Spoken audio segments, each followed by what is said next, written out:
Telkomsel merupakan operator telekomunikasi terbaik di Indonesia. 55% masyarakat di Indonesia adalah pelanggan Telkomsel. 80% diantaranya merupakan pelanggan Kartu As. Kartu As kini telah hadir di beberapa negara Asia. Dan kini, Kartu As 2-in-1 juga siap melayani kamu di seluruh penjuru Taiwan. Nelpon putus-putus, basi deh. Dengan Kartu As 2-in-1, panggilan kamu akan terhubung dengan jaringan terkuat di Indonesia. Hanya Kartu As 2-in-1 yang bisa melakukan panggilan dari Taiwan dengan nomor tetap. Membuat kita selalu terhubung dengan orang-orang terdekat kita.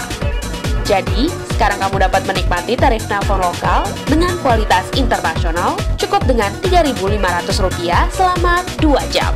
Kartu As 2-in-1 melepas kangen mendekatkan jarak. Kartu As 2-in-1 lebih dekat, lebih baik. Dunia dalam genggamanmu.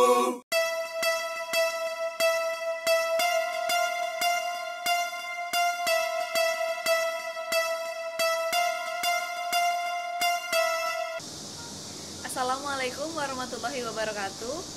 Kembali lagi bersama saya Dina Yeni Martia di acara Buka Puasa bersama Kartu As 2-in-1.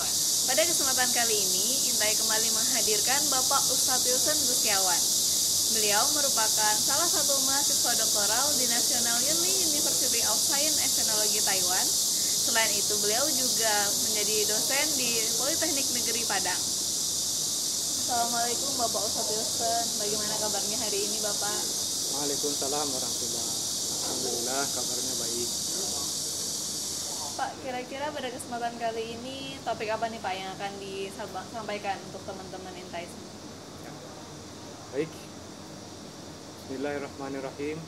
Alhamdulillahirabbil alamin. Wassalatu wassalamu ala asrafil anbiya'i wal mursalin wa ala alihi wa ashabihi ajma'in. Asyhadu an la ilaha illallah wahdahu la syarikalah wa asyhadu anna Muhammadan abduhu wa rasuluh la nabiyya ba'da. Qala Allah ta'ala fil Qur'anil Karim, a'udzu billahi minasy syaithanir rajim. Ya ayyuhalladzina amanu wa qulu qawlan sadida yuslih lakum a'malakum wa yaghfir lakum dzunubakum wa may yuti'illaha wa rasulahu faqad faza fawzan 'azima. Shadaqallahul 'azim. Adina, hari ini kita akan membahas mengenai filsafat puasa. Tapi jangan khawatir dulu karena judulnya memang berat, tapi isinya nanti tidak seberat judulnya. Oh, baik. Kalau begitu, dari mana nih Pak kita mulai pembicaraan topik kali ini Pak? Kita mulai dengan membacakan surat Al-Baqarah yang menyangkut puasa, ya.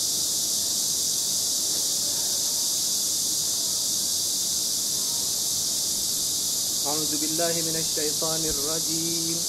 Bismillahirrahmanirrahim.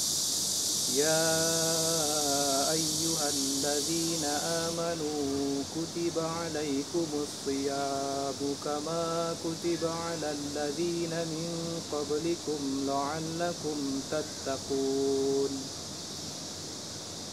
Ayyaman ma'dudat. فمن كان منكم مريضا أو على سفر فعدة من أيام أخر وعلى الذين يطيقونه فدية طعام مسكين فمن تطوع خيرا فهو خير له وأن تصوموا خير لكم إن كنتم تعلمون شهر رمضان الذي أنزل فيه القرآن هدى للناس وبينات من الهدى والفرقان فمن شهد منكم الشهر فليصم ومن كان مريضا أو على سفر فعدة من أيام أخر يريد الله بكم اليسر ولا يريد بكم العسر walitukmilul iddata walitukabbirullaha ala ma hadakum wa la'allakum tashkurun. Uhilla lakum laylatas siyamir rafathu ila nisaikum hunna libasul lakum wa antum libasul lahun. Alimallahu annakum kuntum tahtanuna anfusakum fataba alaikum wa afa ankum fal'ana bashiruhunna wabtaghu ma kataballahu lakum wa kulu washrabu hatta yatabayyana lakumul khaytul abyadu minal khaytil aswadi minal fajr thumma atimmus siyama ilal lail wala tubashiruhunna wa antum aakifuna fil masajid tilka hududullahi fala taqrabuha kadzalika yubayyinullahu ayatihi linnasi la'allahum yattaqun. Sadaqallahul azim. Madina, bisa dibacakan artinya? Baik, saya akan mencoba membacakan arti dari ayat tersebut. Wahai orang-orang yang beriman, diwajibkan atas kamu berpuasa sebagaimana diwajibkan atas orang sebelum kamu agar kamu bertakwa, yaitu beberapa hari tertentu. Maka, barang siapa di antara kamu sakit atau dalam perjalanan, lalu tidak berpuasa, maka wajib mengganti sebanyak hari yang dia tidak berpuasa itu pada hari-hari yang lain. Dan bagi orang-orang yang berat menjalankannya, wajib membayar fidyah, yaitu memberi makan seorang miskin.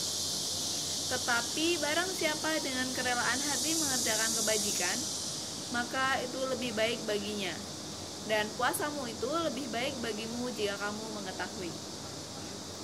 Bulan Ramadan adalah bulan yang di dalamnya diturunkan Al-Quran sebagai petunjuk bagi manusia dan penjelasan-penjelasan mengenai petunjuk itu dan pembeda antara yang benar dan yang batil. Karena itu, barang siapa di antara kamu ada di bulan itu, maka berpuasalah.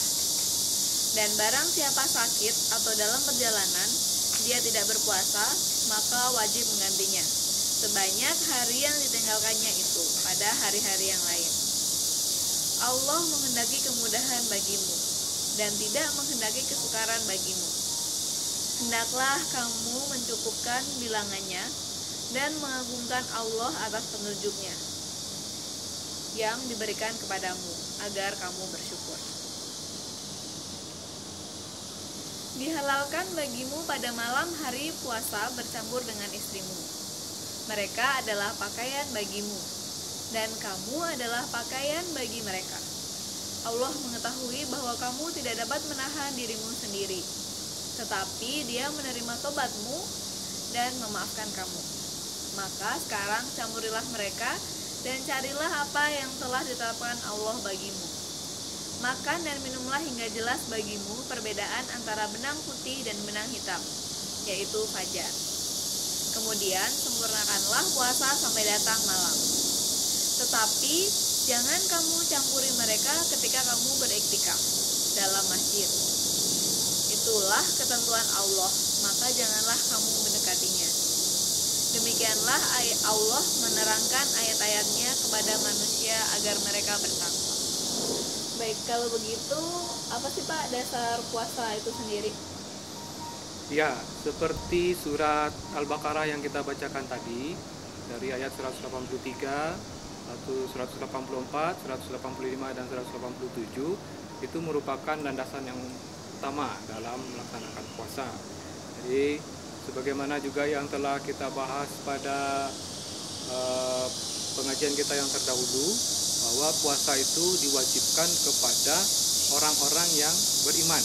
karena Allah memanggil orang-orang yang beriman pada awal surat Al-Baqarah 183 ini.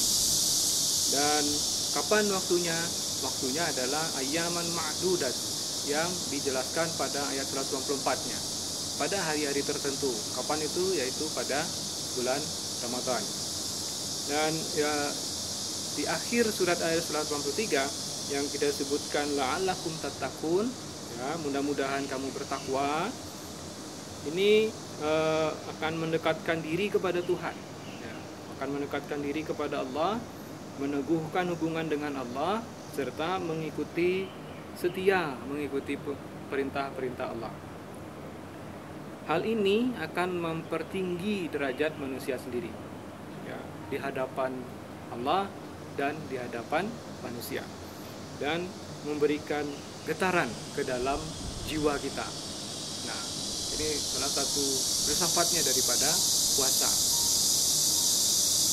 Dan sebenarnya pada hakikatnya puasa ini memberikan kemerdekaan kepada kita. Merdeka, memberikan kebebasan, memberikan kemerdekaan, tapi kenapa justru kita dilarang makan dan minum saat berpuasa, Bapak? Ya, pertanyaan yang bagus, ya.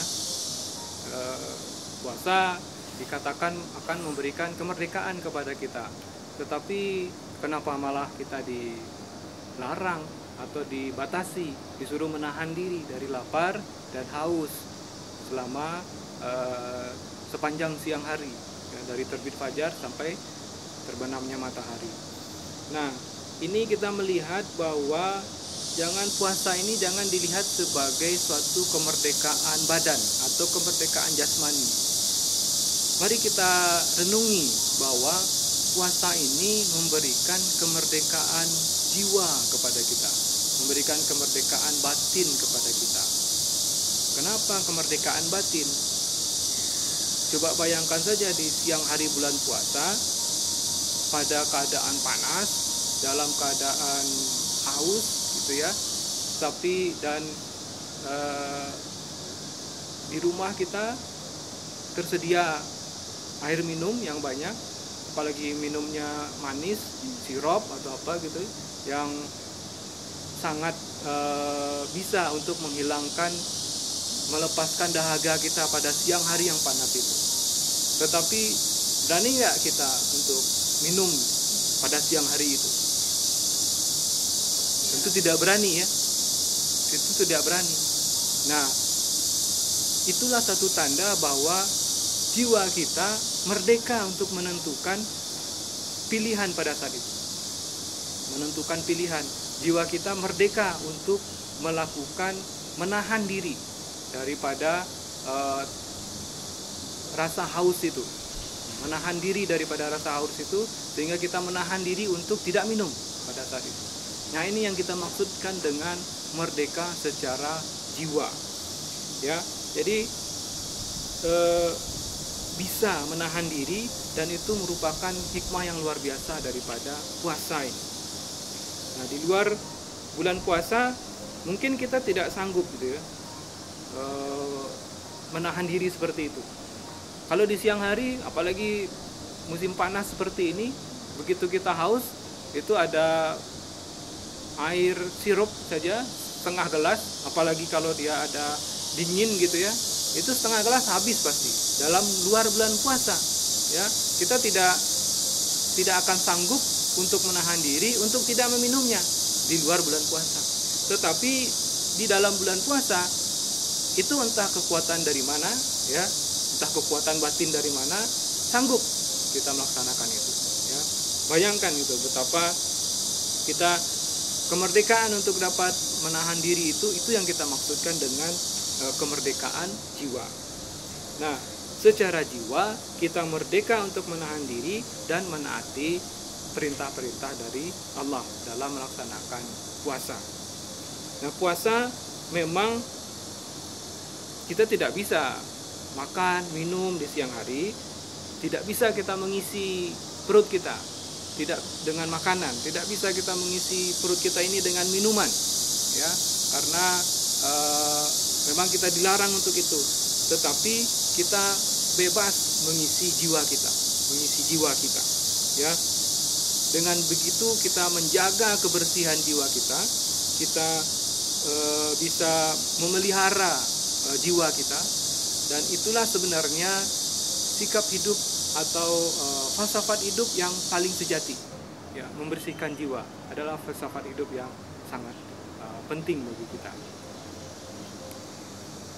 Dan puasa, ya, puasa ini seperti dalam hadis disebutkan bahwa man shoma ramadana imanan wa ihtisaban ghufira lahu ma taqaddama min dzambi wa ta'akhir. Artinya, siapa yang berpuasa Ramadan, yang mempuasakan bulan Ramadan ini dengan penuh keimanan dan sungguh-sungguh, ya, imanan wa ihtisaban, maka dosa-dosanya yang telah lalu maupun yang akan datang itu akan diampuni oleh Allah. Jadi luar biasa. Hanya dengan puasa di bulan Ramadan dengan sungguh-sungguh kita melaksanakan, maka dosa kita setahun yang lalu dari Ramadan ke Ramadan itu diampuni. Dan juga puasa tahun yang akan datang, yang belum tentu kita bikin, ya, puasa yang tahun yang akan datang dari Ramadan ini ke Ramadan tahun depan itu akan diampuni oleh Allah.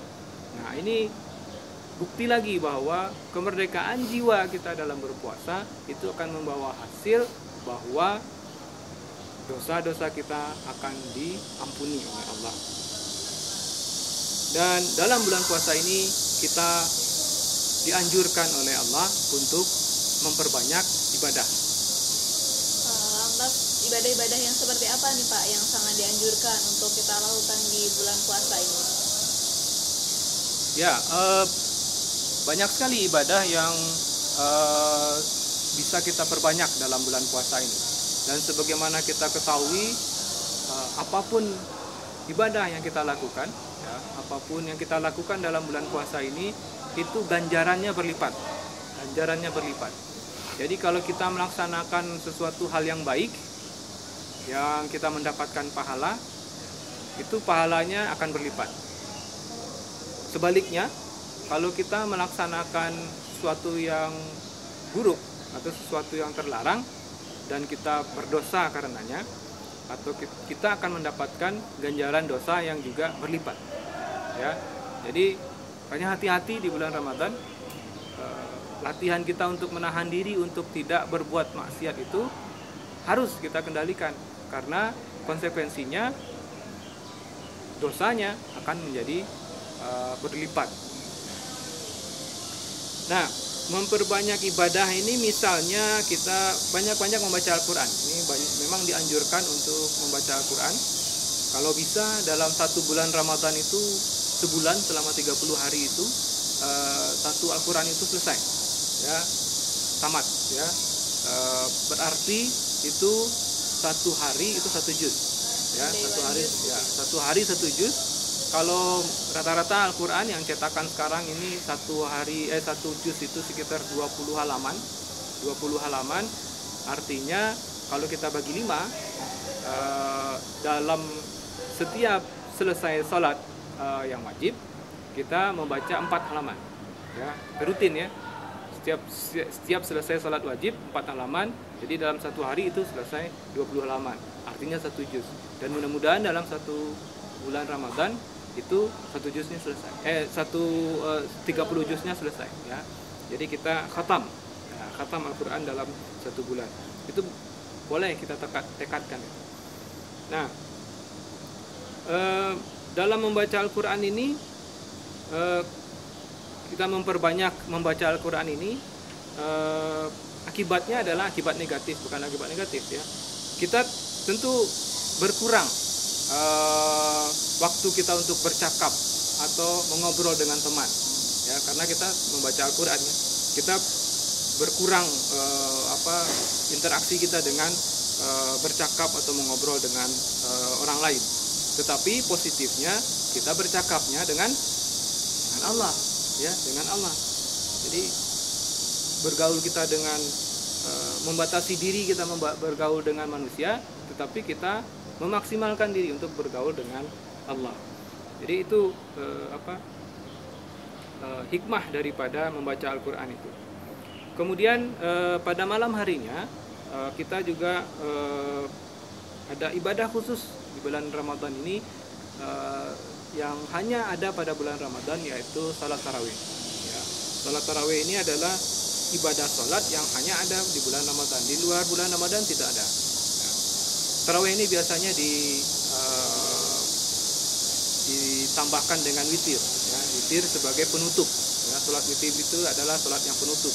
Salat witir itu kapan saja kita bisa lakukan. Artinya di luar bulan Ramadan juga witir juga ada. Ya. Witir itu adalah salat penutup pada saat pergantian siang atau malam. Ya. Jadi witir itu artinya ganjil ya. Witir itu artinya ganjil. Jadi kita menutup siang kita dengan salat witir. Salat yang ganjil rakaatnya. Salat apa? Kita menutup siang kita dengan salat yang ganjil rakaatnya. Salat apa?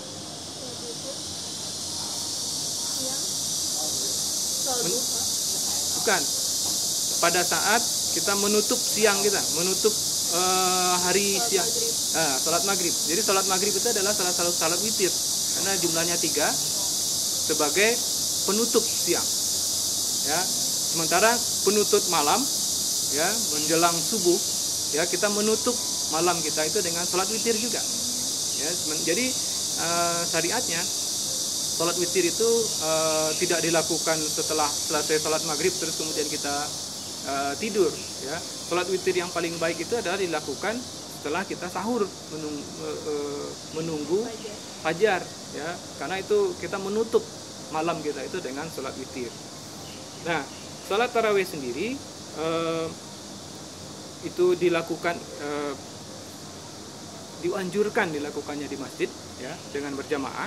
Nah, dengan demikian siang kita dapat ada kegiatan, mungkin aktivitas mahasiswa kuliah yang bekerja di pabrik, bekerja gitu ya, yang ke pasar, yang jualan ke pasar, jualan di toko, segala macam, banyak aktivitas. Tetapi malam harinya kita berkumpul di masjid, ya, barangkali dengan tetangga-tetangga kita atau dengan rekan-rekan yang lain kita jarang bertemu di siang harinya.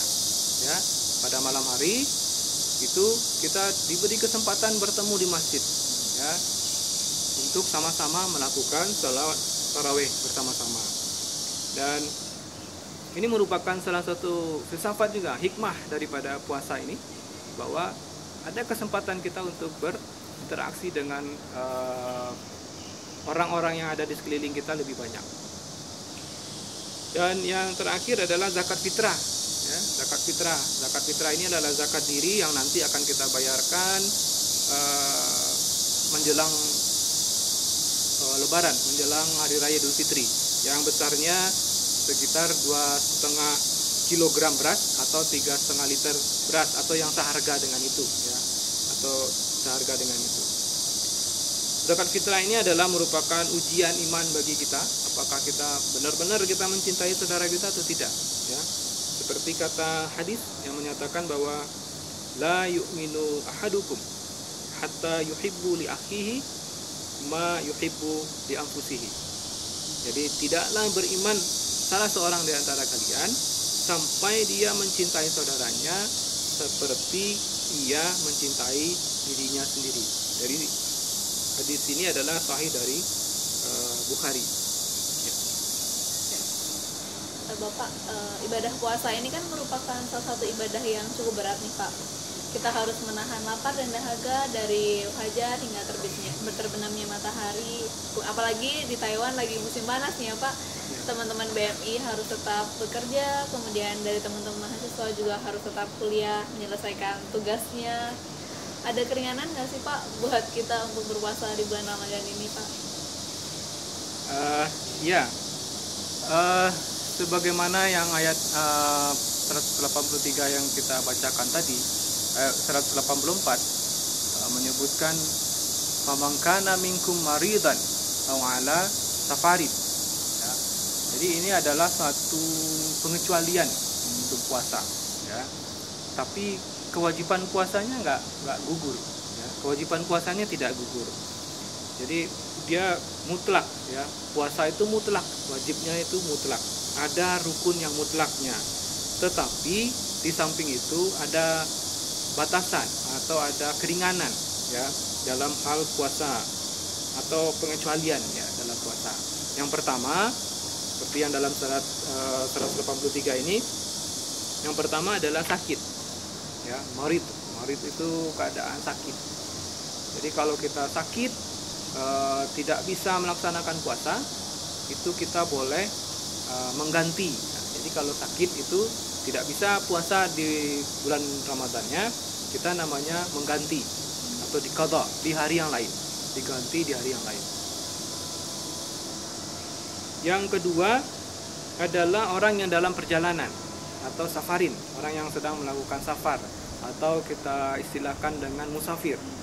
Musafir itu juga diberi keringanan untuk tidak melaksanakan puasa pada hari itu, walaupun itu di bulan Ramadan ya. Jadi orang yang melakukan perjalanan itu boleh tidak melakukan puasa. Sekarang timbul pertanyaan, sampai sejauh mana perjalanannya ya, sampai sejauh mana perjalanannya.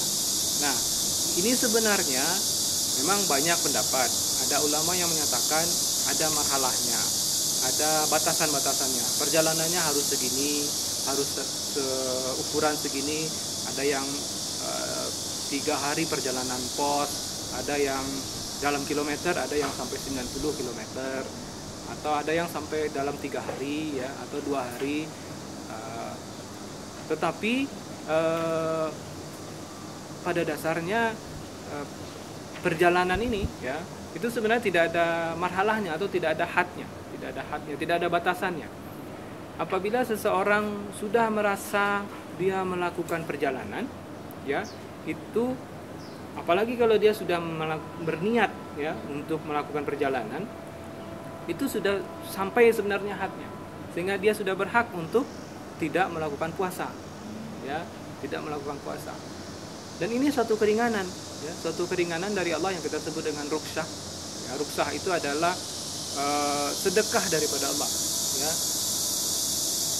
Apakah kita tidak mau mengambil sedekah daripada Allah ini ya? Kita diberi keringanan untuk tidak melakukan puasa bagi orang yang safar ini.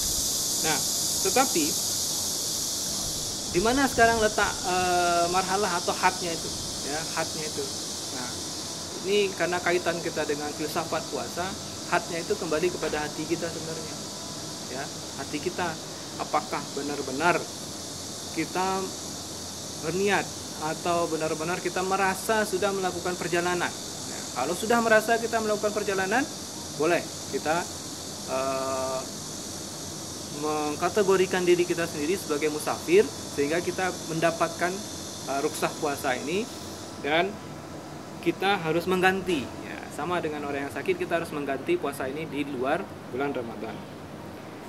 Keringanan yang ketiga bagi perempuan yang sedang hamil ya, perempuan hamil itu juga diberikan keringanan untuk tidak berpuasa. Penggantinya bisa diqadha dan atau difidyah ya, atau membayar fidyah. Kenapa saya katakan dan atau? Karena ada pendapat yang menyatakan bahwa selain mengqadha, mengganti di hari lain, membayar fidyah juga ya. Ada yang mengatakan cukup membayar fidyah saja. Ada yang mengatakan cukup mengganti saja atau mengqadha saja. Tapi ini nanti coba kita dirujuk kepada hadis-hadis yang mana di antara pendapat-pendapat itu yang paling sesuai dengan kita ya.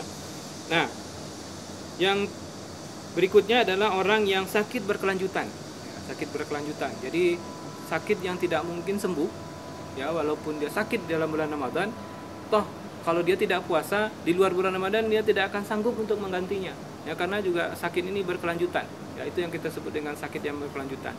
Nah, orang yang seperti ini dia menggantinya dengan membayar fidyah ya, membayar fidyah. Yang berikutnya adalah orang tua ya, orang yang sudah sangat tua, yang kondisi fisiknya sudah tidak sanggup lagi untuk melaksanakan puasa, itu juga diberi keringanan untuk tidak melakukan puasa, boleh untuk meninggalkan puasa. Nah, orang tua yang begini yang keadaannya seperti ini itu digantinya dengan membayar fidyah. Ya, fidyah ini adalah memberi makan fakir miskin, ya, fuqara dan masakin, itu sekira-kira setara dengan makan kita sehari, ya, makan kita sehari. Jadi kalau kita biasa makan yang mewah, bermewah-mewahan, maka kita harus juga memberi makanan yang seperti itu kepada fakir miskinnya. Tapi kalau kita biasa makan yang sederhana saja, ya, yang biasa-biasa saja, ya, makanan yang seperti itu yang kita berikan. Ya, jadi setara dengan makanan kita, setara dengan makanan kita. Nah, berkaitan dengan orang tua yang tidak berpuasa ini, saya teringat kepada cerita Buya Hamka yang menceritakan ayahnya. Ya. Pada masa itu ayahnya sudah berumur 80 tahun lebih, ya, dan sudah tua, sudah, ya, kalau dibilang sakit juga, ya sakitnya karena umur lah, ya, karena umur. Kemudian dokter yang merawatnya mengatakan kepada ayahnya Buya Hamka ini bahwa beliau boleh meninggalkan puasa karena secara hukum agama juga beliau boleh meninggalkan puasa. Tetapi ayahnya Buya Hamka ini diam saja, ya, jadi dia tidak menanggapi saran dari dokternya. Beliau tetap berpuasa di bulan Ramadan. Kemudian Ramadan berlalu, dia tetap berpuasa. Begitu dokter kembali memeriksa, dengan gembira ayahnya Buya Hamka ini bilang ke dokternya. Dokternya ini namanya Ali Akbar, ya, dia panggil Ali Akbar. Saya kemarin berpuasa, tidak batal satu hari pun. Kenapa Abuya berpuasa? Padahal kan sebenarnya Abuya bisa untuk meninggalkan puasa. Sangat ini sekali jawaban daripada ayahnya Buya Hamka ini. Ali Akbar, katanya, saya puasa-puasa yang sunat, ya, di luar bulan Ramadan itu saya tidak sanggup lagi untuk melaksanakannya karena dia karena memang sudah tua dan umurnya. Tetapi puasa Ramadan ini tidak sampai hati saya untuk meninggalkannya. Ya, coba bayangkan, ya. Kita juga tahu bahwa ayahnya Buya Hamka ini juga ulama yang besar, ya. Jadi beliau ini berdua, Buya Hamka dan ayahnya ini adalah ulama-ulama yang besar di zamannya. Jadi dia menjawab tidak sampai hati dia sampai untuk meninggalkan puasa Ramadan. Ya. Ini menunjukkan suatu kedalaman jiwa daripada ayahnya Buya Hamka ini yang telah mendapatkan filsafat daripada Ramadan ini, filsafat daripada puasa ini sampai ke dalam hatinya, sehingga dia walaupun umurnya sudah tua, sudah sakit-sakitan, tapi tidak mau tetap meninggalkan puasa, walaupun sebenarnya juga dokter juga sudah menyarankan. Jadi ini cerita ini juga sangat menyentuh perasaan kita, ya. Apalagi kita yang muda-muda ini dengan sangat gampang, ya sudahlah kita tidak puasa gitu, ya. Jadi tidak mungkin. Nah, keringanan-keringanan puasa ini menunjukkan kasih sayang Allah kepada kita. Allah itu bersifat, dalam Al-Quran juga disebutkan sifatnya azizun hakim. Allah itu perkasa, dia bisa menetapkan hukum, dia perkasa untuk menetapkan hukum, tapi dia juga hakim, dia bijaksana, ya, bijaksana. Selain hukumnya ditetapkan, tetapi ada keringanan-keringanannya. Nah, inilah hikmah terpenting daripada filsafat puasa yang perlu kita pahami. Subhanallah sekali, ya teman-teman. Ternyata hikmah dari puasa itu sendiri, kalau kita mempelajari dan mendalaminya, insya Allah semoga nanti kita dapat menjalankan ibadah puasa dengan maksimal. Kemudian dari cerita juga pengalaman dari bapak dari Abu Yahya sendiri, itu sungguh sangat menyentuh sekali, sangat menginspirasi bagi kita semua. Dan subhanallah, terima kasih Bapak Ustadz Wilson Gustiawan yang telah berkenan memberikan tausiahnya, memberikan pengalamannya dan wawasannya mengenai filsafat puasa Ramadan kali ini. Sekian dulu perjumpaan kita di acara Buka Puasa bersama Inte Channel. Sampai jumpa di acara berikutnya. Jangan lupa subscribe YouTube Intai Channel untuk mengetahui informasi terbaru. Assalamualaikum warahmatullahi wabarakatuh. Waalaikumsalam.